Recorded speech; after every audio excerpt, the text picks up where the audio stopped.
주님께서 이 땅에 오시는 그 이유는 바로 누구를 위해서? 우리를 위해서입니다. 다른 누구도 아닌 바로 나와 여러분들을 위해서 이 땅에 오셨다라는 것, 여러분들 잊지 않으셨으면 좋겠습니다. 그런데 중요한 건 우리가 이 하나님의 사랑을 너무 쉽게 생각한다라는 거죠. 하나님의 사랑이 얼마나 대단한지 우리가 너무나 쉽게 잊어버리고 삽니다.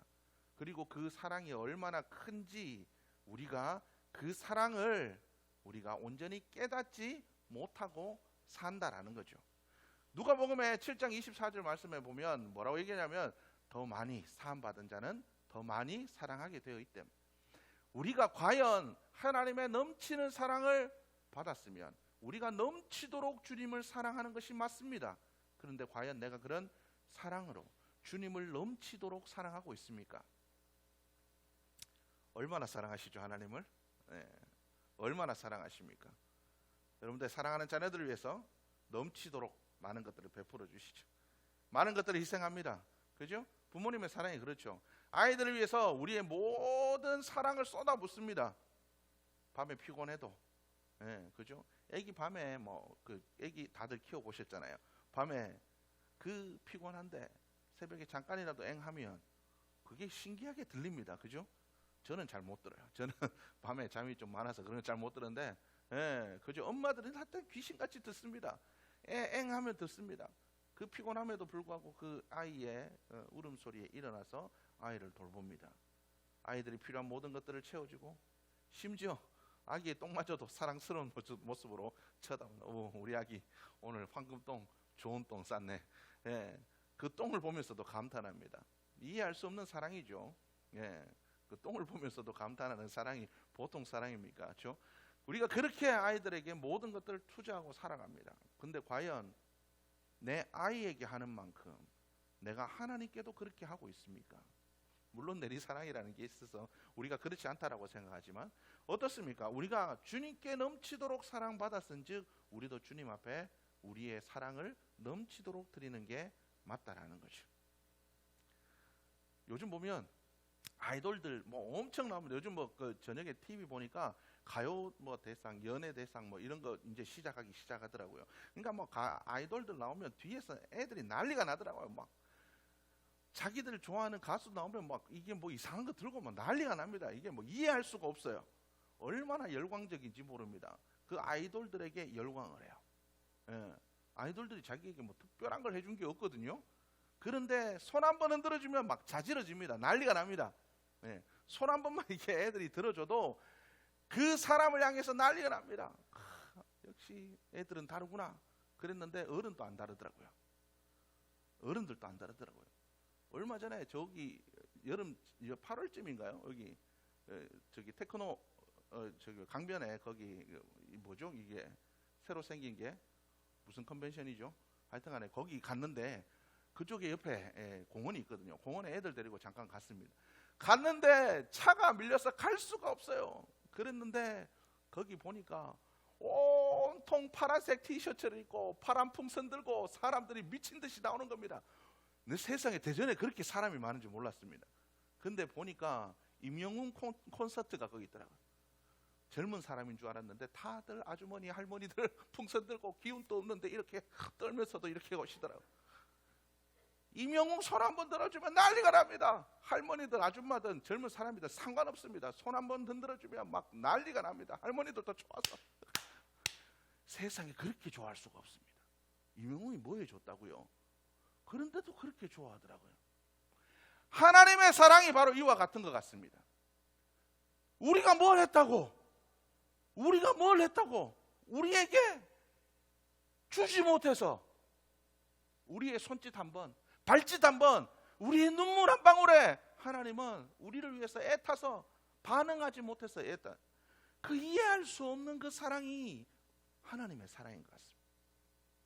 우리도 저거 보면 저 미쳤나 저것들이 그러잖아요. 애들 보고 저 아이들 쟤네들이 밥 먹일 줄 뭐 하나, 저 제정신 아닌데 이해할 수 없다 그러잖아요. 하나님의 사랑이 그런 것 같습니다. 우리가 도대체 뭐긴데? 그래서 다윗이 그런 것 같습니다. 사람이 무엇이건데 하나님, 도대체 우리가 뭔데 하나님 우리를 이처럼 사랑하십니까?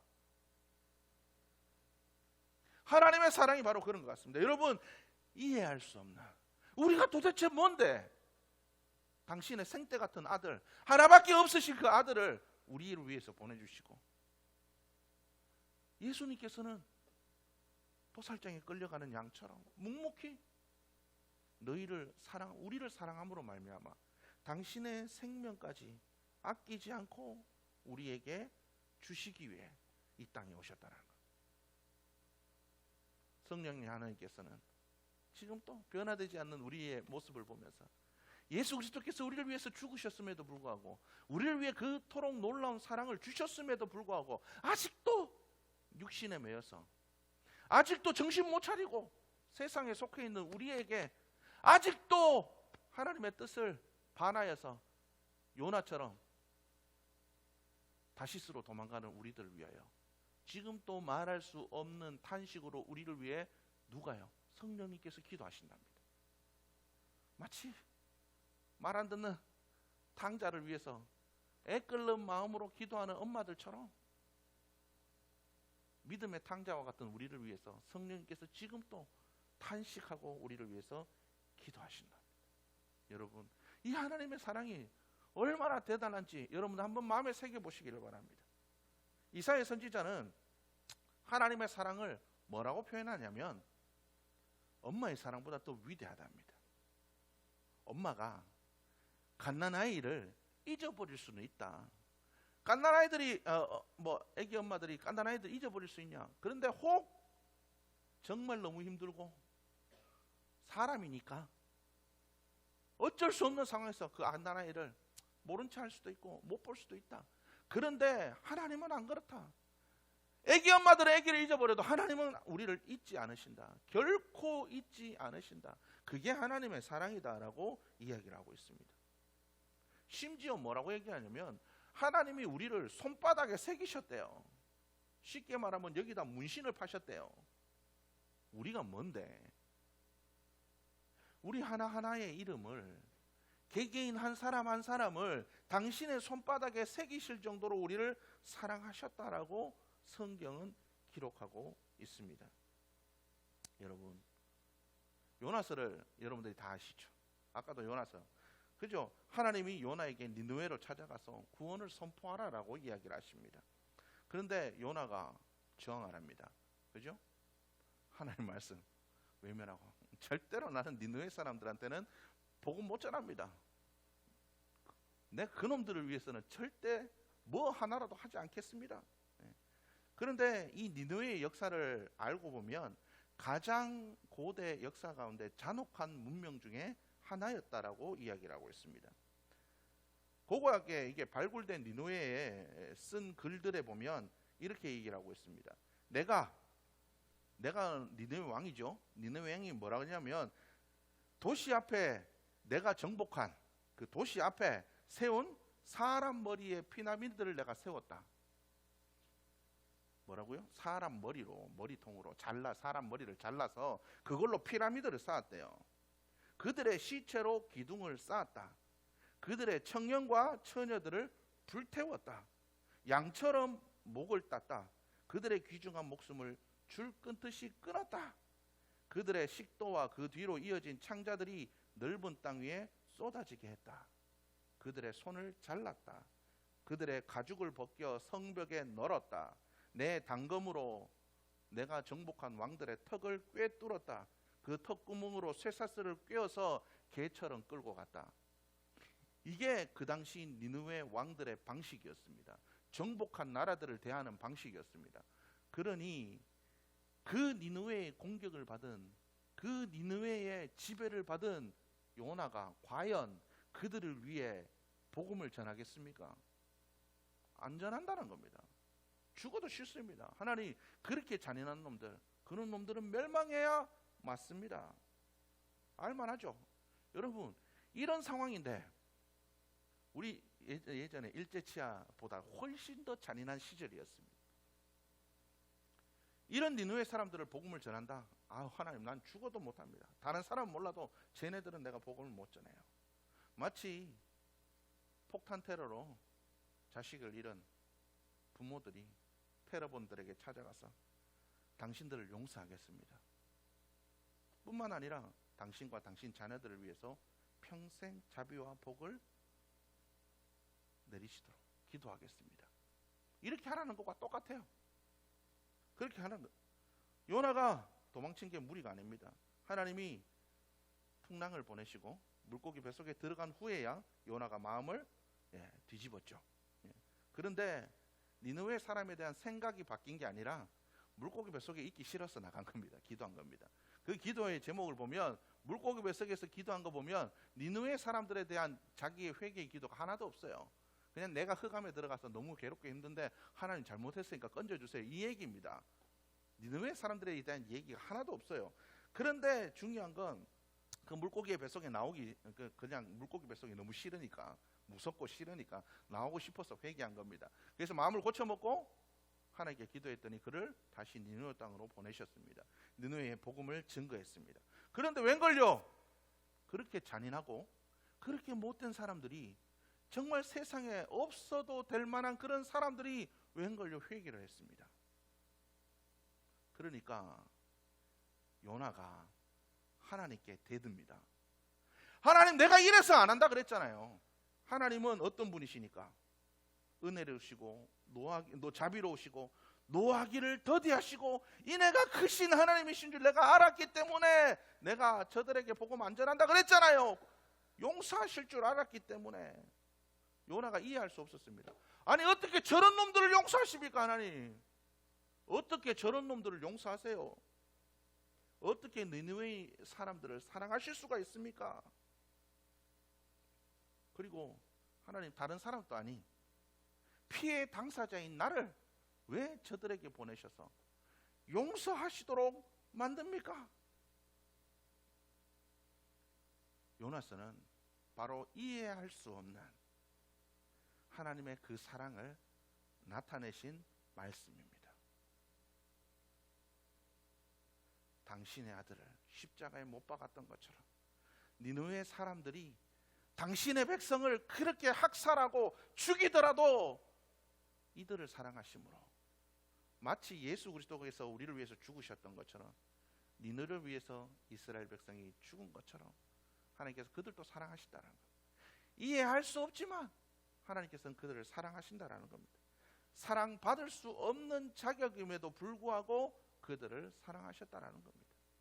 성경은 뭐라고 얘기하냐면 하나님께서, 우리가 하나님을 사랑한 게 아니요, 하나님께서 먼저 우리를 사랑하셨대요.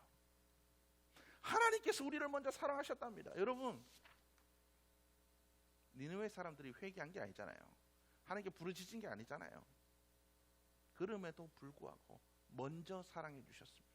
사랑받을 자격이 하나도 없음에도 불구하고 하나님께서는 니느웨 백성들을 사랑하셨다는 거죠. 이것이 이해할 수 없는 바로 하나님의 사랑이라는 겁니다. 여러분, 바로 그 니느웨 같은 사람들, 니느웨 백성 같은 그런 우리들을 하나님께서 사랑해 주셨대요. 이게 이해할 수 없다는 겁니다. 하나님이 호세아 선지자에게 말씀하십니다. 호세아야, 너 나 사랑하지? 예.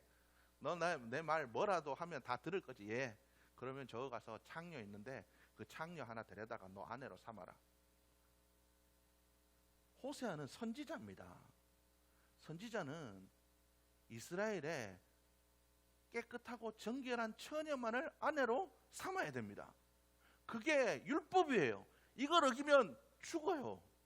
돌 맞아 죽든가 사람들에게 매 맞아 죽든가 하여튼 그렇게 죽게 돼 있습니다. 그런데 하나님께서 호세아에게 뭐라고 얘기하냐면, 너 저기 가서 창녀 하나 있으니까 데려다가 아내로 삼으래요.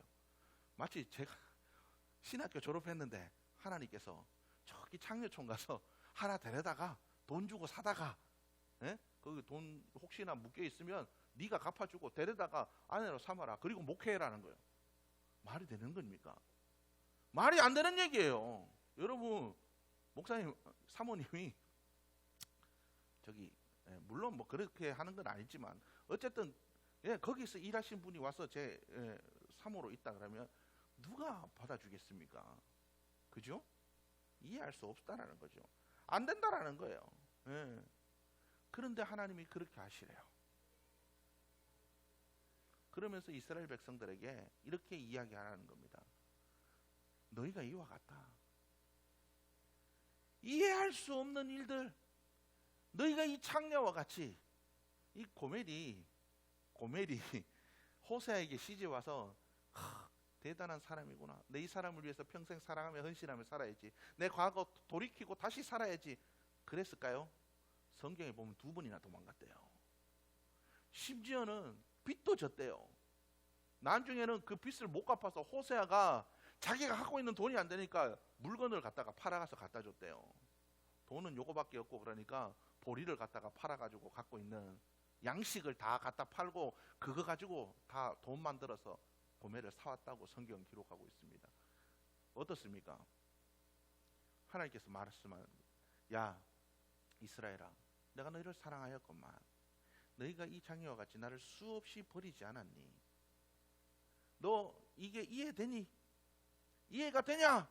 이스라엘 백성들아, 선지자가 이런 장애와 사는 게 이해가 되냐? 말이 된다고 생각하냐? 그것도 돌이키고 정상적으로 살았으면 그나마 이해할 만도 한데 2번이나 도망가고 정신 못 차리는 저 여자 데리고 와서 사는 게 말이 된다고 생각하니? 이게 너희와 같다. 그럼에도 불구하고 나 너희를 사랑해. 그럼에도 불구하고 너희 사랑해. 너희가 나 배반하고 내 마음 찢어지게 하고 있는 재산 없는 재산 다 팔아서 도망가고 내 마음 찢어질 것 같아도 그래도 너희 포기 못해. 이해할 수 있습니까? 우리가 뭔데? 우리를 포기하지 못하신대요. 하나님이 우리를 포기하지 못하신대요. 내가 너희를 얼마나 사랑하는지 절대 포기할 수 없다. 그걸 호세아서는 이야기하고 있다라는 겁니다. 호세아야, 나 이렇게 너희를 사랑하는 거야. 호세아야, 너 이게 말이 안 된다고 생각하지? 그래, 말이 안 되지만 나 이만큼 너희 사랑해. 하나님이 우리를 향해 그렇게 이야기하고 계시다라는 겁니다. 내가 어찌 너희를 버리겠느냐? 내가 어찌 너희를 버리겠느냐? 절대 포기할 수 없다. 고멜이라는 이름의 뜻이 히브리어로 완성입니다. 배반하고 그 본성이 창녀고 그 본성이 변하지 않을지라도 하나님은 당신의 사랑으로 완성시킨다는 겁니다. 우리는 주님 안에서만 완성된 삶을 살아갈 수 있습니다. 그래서 우리가 온전한 그 완성된 삶을 살아가게 하기 위해서 이 땅에 예수 그리스도를 보내셨다라는 것, 여러분들이 그것을 기억할 수 있기를 주의 이름으로 축복합니다. 말씀이 좀 늦어졌지만 준비한 건 다 해야 되겠어요. 신약 성경에 보면 탕자 이야기가 나옵니다. 탕자 이야기, 여러분들 잘 아시죠? 탕자 이야기.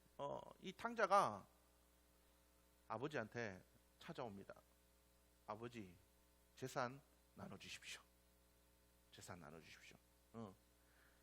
그때나 지금이나, 지금도 마찬가지잖아요. 유산은 부모님 돌아가실 때쯤, 아니면 돌아가시고 난 후에나, 아니면 아버지 기분 좋으면 조금씩 이렇게 나눠주지만 마지막에 이렇게 나눠주죠. 그때나 지금이나 마찬가지입니다.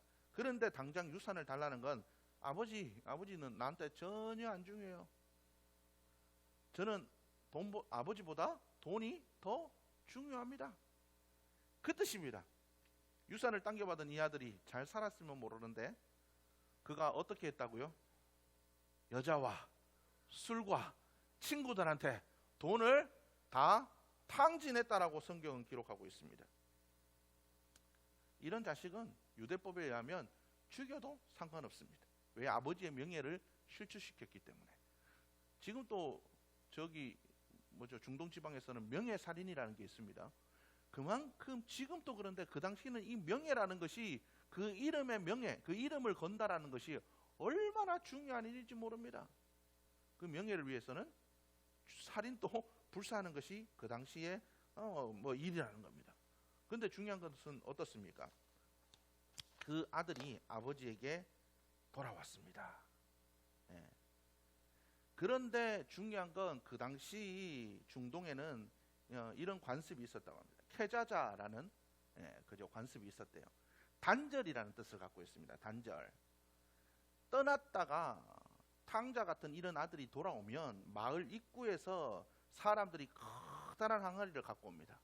와서 항아리를 깨트리고, 이 깨진 항아리가 다시 붙을 수 없잖아요. 너와 아버지가 이와 같이 깨졌다. 너는 아버지하고 전혀 상관없는 놈이다. 그리고 온 동네 사람들이 손가락질하고 다시는 그 사람과 일절 상대조차 하지 않습니다. 이게 뭐냐면 다시는 아버지의 보호 아래로 들어올 생각하지 말라는 거예요. 우리 공동체 안에서 너는 사람 취급도 안 하겠다는 뜻이에요. 우리 공동체에서 너는 없는 사람 취급할 때는 와서 살든지 말든지 네 마음대로 해라. 이것이 캐자자라는 의식입니다. 그 아들에게 부끄러움을 주기 위한 의식이라는 거죠. 둘째 아들이 이런 의식을 알고도 돌아왔을 겁니다. 왜요? 부끄러움을 당하는 것보다 혹시라도 살 수 있는 소망이 있기 때문에, 먹고는 살아야 되기 때문에, 죽는 것보다는 낫기 때문에 돌아오는 겁니다. 그런데 아버지가 어떻습니까? 성경에 보니까 탕자의 아버지가 마을 입구까지 걸어 나와서 아들을 기다리고 있었대요. 왜 그랬을까요? 왜 마을 입구까지 매일매일 나가서 그 탕자를 기다렸을까요? 혹시나 이 아들이 돌아올 때 마을 사람들 눈에 띄어서 이 캐자자라는 의식, 마을 사람들한테 잡혀가지고 그 수모와 핍박을 당할까 봐 누구보다 먼저 아들을 맞아주기 위해서 나가신 겁니다. 그 못난 아들이 뭐라고?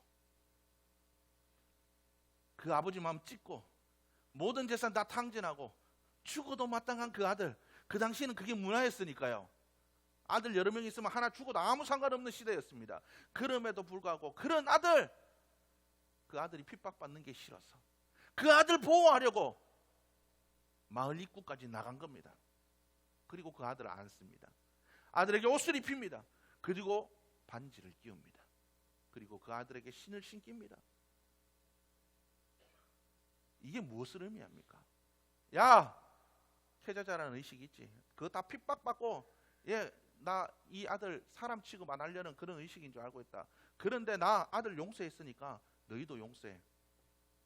나 아들 용서했으니까 너희들 이런 거 하지 마. 우리 아들 손도 대지 마. 입도 떼지 마. 너희들 아무도 내 아들한테 아무도 얘기하지 마. 이거를 마을 사람들에게 나타낸 겁니다. 내가 용서했으니 너희 아무 얘기도 하지 마. 더 이상 이 아들은 나를 가슴 아프게 한 아들도 아니고, 너희들에게 손가락질 받아야 될 그 아들도 아니고, 종들과 같은 그런 사람들도 아니야. 얘는 다시 돌아온 내 아들이야. 내가 용서하고 사랑한 아들이다. 그리고 그 아들을 위해서 잔치를 베풀었대요. 여러분, 왜 예수님께서 이 비유를 말씀하셨겠습니까? 이해할 수 없는 그 아들이 뭐라고? 모든 재산 다 팔아먹고.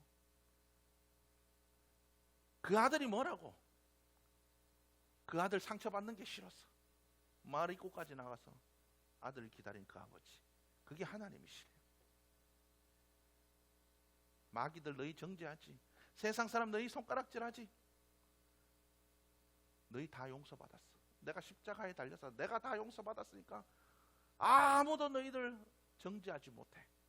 다시는 너희를 정죄하지 못해. 걱정하지 마라. 세상 그 어떤 것도 너희를 정죄하지 못한다. 내가 너희를 사랑하는 그 사랑에서 아무것도 끊을 수 없다. 내가 너희를 용서했으니까 걱정하지 마라. 하나님의 그 이해할 수 없는 사랑이 바로 오늘의 의미입니다. 오늘 성탄절, 예수님이 오신 기쁜 날입니다. 그런데 우리에게 기쁜 날이지만 바로 아버지에게는 이해할 수 없는 그 사랑을 우리에게 나타내시는 날입니다. 내가 너희를 이만큼 사랑한다. 내가 너희를 이만큼 사랑한다. 용서받을 자격이 없어도, 너에게 아무 공로가 없어도 내가 너희를 사랑한다. 이 하나님의 사랑을 여러분들이 오늘 마음에 새기셨으면 좋겠습니다. 이해할 수 없는 그 하나님의 그 사랑, 그 은혜를 마음에 새기고, 여러분 2023년 새롭게 그 사랑을 우리의 마음에 새기고 하나님의 사랑받는 자녀답게 주신 말씀에 순종하여 하나님의 기뻐하시는 뜻을 이루는 여러분들의 모습이 될 수 있기를 주님의 이름으로 축복합니다. 우리를 이유 없이 사랑하시는, 조건 없이 사랑하시는, 이해할 수 없는 그 사랑, 여러분 그 사랑을 잊지 않으시고 그 사랑을 더 깊이 체험하시고 그 사랑 가운데 거하시고 그 사랑으로 말미암아 세상 속에 하나님의 자녀임을 나타내는 여러분들의 모습이 될 수 있기를 주님의 이름으로 축복합니다.